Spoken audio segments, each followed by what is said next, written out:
আসসালামু আলাইকুম প্রিয় দর্শক, আশা করি সবাই ভালো আছেন, সুস্থ আছেন। আজকে এসেছি একটি বেগুন জমিতে। তো দেখতেই পাচ্ছেন অনেক বড় একটি প্রজেক্ট। এখানে এই খরিফ টু মৌসুমের যে বেগুন সেটি চাষ করা হয়েছে। তো দেখতেই পাচ্ছেন গাছ বেশ বড়। তবে এখানে আমরা এসে যে একটি বিষয় দেখতে পেলাম সেটি হচ্ছে বেগুনের যে ফল সেটি এখনও সেট হয়নি সঠিকভাবে, অর্থাৎ ফুল ঠিকঠাক হয়, আবার মাঝে মাঝে এই ফুল ফল ঝরে যায় এবং গাছগুলো দেখতে পাচ্ছেন বেশ সুস্থ সবল। তবে এখানে যে সমস্যাটি আমরা দেখতে পেলাম সেখানে হচ্ছে বেগুনের ফুল ফল ঝরে যাওয়া। আপনাদের বেগুন জমিতে যদি বেগুন গাছের ফুল ফল ঝরে যায় সেক্ষেত্রে আপনারা কি করতে পারেন বা কী করণীয় থাকবে সেই বিষয়টি নিয়ে আজকে এই প্রতিবেদন এবং আজকের এই ভিডিওটি আপনাদের জন্য অনেক উপকার বয়ে আনবে আমি আশা করি। কারণ এই ভিডিওটি যদি আপনারা সম্পূর্ণ দেখেন তাহলে বেগুন জমির যে পরিচর্যা এবং বেগুন জমিতে আপনাদের বেগুন গাছে ফুল ফল ঠিক রাখতে আপনাদের এই ভিডিওটি অবশ্যই কাজে আসবে। তো আমরা শুরুতেই চলে যাই যে বেগুন গাছগুলো দেখতে পাচ্ছেন বেশ বড় এবং ফুল ফল কিছু দেখতে পাচ্ছেন, ফুল এবং কিছু ফলও ধরে আছে।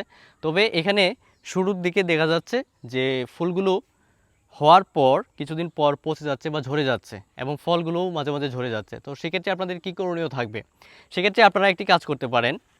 এই যে ফুলগুলো দেখতে পাচ্ছেন ঝরে যায়, আমরা অনেক আধুনিক যে কৃষক আমরা দেখতে পাই এবং স্মার্ট কৃষক তারা কি করে যে ফুল ফল ধরার পূর্বেই জমিতে অনেক বেশি হাই পাওয়ার যে কীটনাশকগুলো থাকে সেই কীটনাশকগুলো কিন্তু স্প্রে করে দেন। তো সেক্ষেত্রে একটি যে মেজর যে প্রবলেমটি হয় সেটি হচ্ছে এই যে ফুলগুলো দেখতে পান আপনারা, এই ফুলগুলো কিন্তু একটি বেগুন গাছে পুরুষ স্ত্রী দুটি ফুলই হয়। তো সেক্ষেত্রে দেখা যায় যে এই পুরুষ যে ফুলগুলো থাকে সেগুলো স্ত্রী ফুলগুলোকে পরাগায়নে সাহায্য করে। তো এখানে পরাগায়নটা কে করে এটি আমাদের আগে জানতে হবে। এই পরাগায়নটি করে উপকারী পোকা, বাতাস এবং অন্যান্য পতঙ্গের মাধ্যমে। এই যে উপকারী পোকা আপনার পুরুষ যে ফুলগুলো থাকে একটি বেগুন গাছে, সেই ফুলগুলো থেকে পরাগরেণু যখন স্ত্রী ফুলে নিয়ে যায়, স্ত্রী ফুলের গর্ভমুণ্ডে এই পরাগরেণু যাওয়ার সাথে সাথে কিন্তু একটি নিষেক প্রক্রিয়া সৃষ্টি হয়, যার ফলে কিন্তু বেগুনের ফলগুলো সেট হয় বা ফলগুলো স্ত্রী ফলগুলো বড় হতে থাকে আস্তে আস্তে। এখন আমরা যারা স্মার্ট কৃষক আছি, আমরা যদি শুরুতেই প্রচুর পরিমাণে কীটনাশক এবং পাওয়ারফুল যে কীটনাশকগুলো থাকে সেগুলো যদি আমরা বেগুন জমিতে আমরা স্প্রে করে দিই, সেক্ষেত্রে কিন্তু দেখতে পাবেন বেগুন গাছ যতই বড় হোক না কেন, যতই সুস্থ সবল থাকুক না কেন, সেখানে ফুল ফল ধরলেও একটা সময় দেখা যাবে যে ফুলগুলো ঝরে যাচ্ছে। তো সেক্ষেত্রে আপনাদের করণীয় কী থাকবে এই বিষয়টি নিয়ে আলোচনা করছি। আপনার শুরুতেই কীটনাশকের প্রতি এত বেশি আগ্রহী হবেন না, কারণ কীটনাশক যদি আপনি স্প্রে করে দেন সেক্ষেত্রে এই ফুল ফলগুলো সেট হওয়ার পূর্বেই কিন্তু ঝরে যাবে। এবং আরেকটি বিষয় হচ্ছে দেখা যায় যে আমাদের কিছু পুষ্টি উপাদান ঘাটতিজনিত কারণেও কিন্তু ফুল ফলগুলো ঝরে যায়। এবং আরেকটি বিষয়, শুধুমাত্র পুষ্টি উপাদানই নয়, এখানে কিন্তু আবহাওয়া এবং জলবায়ু, আমাদের যে যত ধরনের সবজি দেখবেন আমাদের বাংলাদেশে কিন্তু আবহাওয়া এবং জলবায়ুর উপরে এই বেগুন গাছের বা যে কোনো সবজি গাছের যে গ্রোথ এবং ফুল ফল ধরা অনেকাংশেই নির্ভর করে।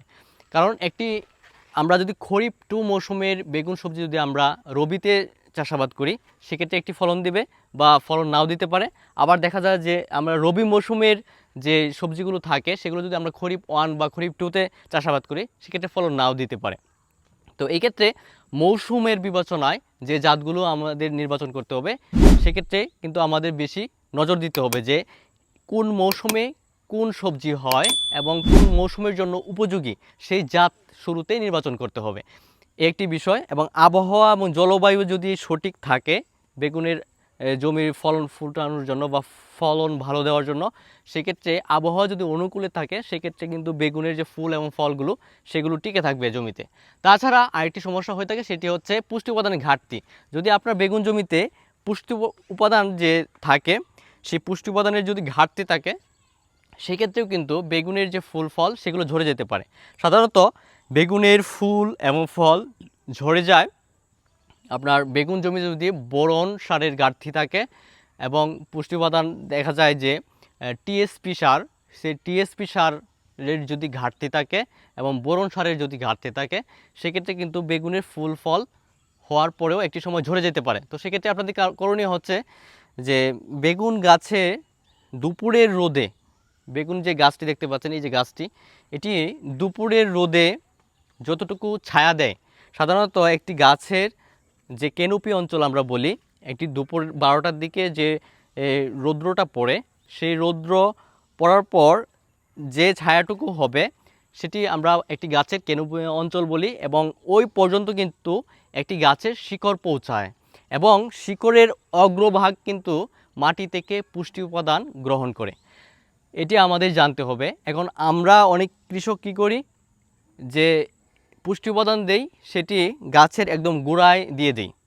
সেক্ষেত্রে যে সমস্যাটি হবে, গাছের গোড়া কিন্তু পচে যাওয়ার একটি সম্ভাবনা থাকবে, অথবা গাছ সেই পুষ্টি উপাদানটি গ্রহণ নাও করতে পারে। তো সেক্ষেত্রে আপনাদের করণীয় হবে, আপনারা অবশ্যই গাছের যে ক্যানোপি অঞ্চল, সেই ক্যানোপি অঞ্চল বরাবর, অর্থাৎ যে পর্যন্ত ছায়াটি যায় দুপুরের রোদে, সেই ছায়া অনুযায়ী আপনারা রিং করবেন।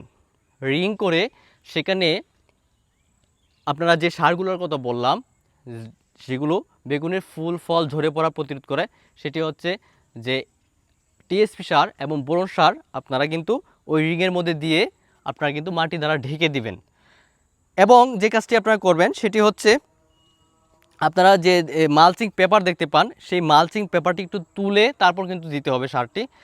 পাশাপাশি আরেকটি কারণেও কিন্তু বেগুনের ফুল ফল ঝরে যেতে পারে সাময়িকভাবে, সেটি হচ্ছে যদি খুব টানা বৃষ্টিপাত হয়।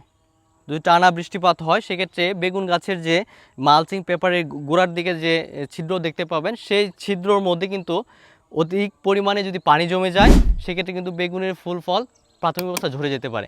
তো প্রিয় দর্শক, আমি যে বিষয়গুলো ভিডিওতে আলোচনা করলাম, সেই বিষয়গুলো যদি আপনারা মেনে চলেন, তাহলে বেগুন গাছের ফুল ফল ঝরে যাওয়া বন্ধ হবে। প্রিয় দর্শক, সবাই ভালো থাকুন, সুস্থ থাকুন। আবার দেখা হবে নতুন কোনো ভিডিওতে। আসসালামু আলাইকুম।